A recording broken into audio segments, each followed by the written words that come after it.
dia, avui estem amb Víctor García, el tinent d'alcalde. Bon dia, Víctor.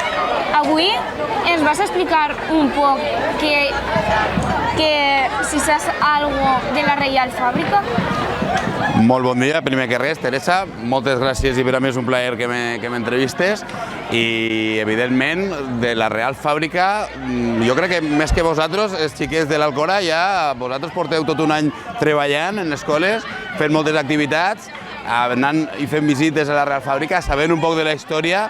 Jo, simplement, ja que m'has preguntat al voltant de la Real Fàbrica, dir que fa quasi 300 anys, en 1727, van començar a ser l'Alcora en una fàbrica a fer taulell, a fer ceràmica, i que gràcies a això, i gràcies a aquesta història i a aquesta història industrial que tenim, a dia d'avui tenim tota una indústria taulellera i ara mateixa tenim un record en la Real Fàbrica, tenim un projecte fantàstic de recuperació d'aquest lloc, que és municipal, que fa un any la vam adquirir l'Ajuntament i a partir d'ahir, encantats de tindre-vos a tots vosaltres tan implicats i fent aquest treball de difusió i divulgació de la Real Fàbrica. Ens pots parlar algo de la festeta que anem a fer avui així, aquesta fira?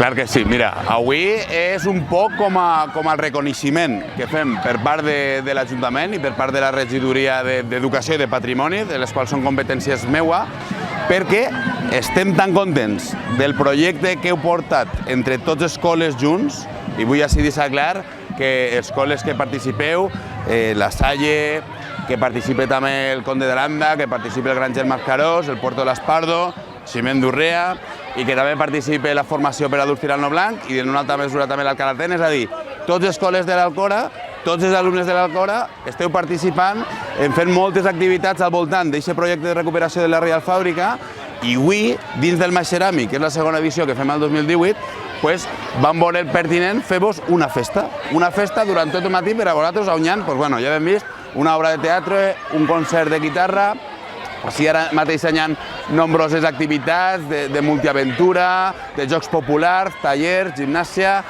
Conclourà l'acte, jo crec que és el plat fort, que és el concert de Dani Miquel a les 12, que crec que tots l'esteu esperant moltíssim, i sobretot és l'alegria de que vosaltres haveu participat, la festa és vostra, fem festa, fem la fàbrica. Jo crec que és un projecte d'innovació importantíssim i que l'heu de disfrutar a tope. L'heu de disfrutar a tope, avui és per a vosaltres i disfruteu-lo, que se ho heu guanyat. T'asseguro que ho disfrutarem. Bueno, així s'acaba la nostra entrevista.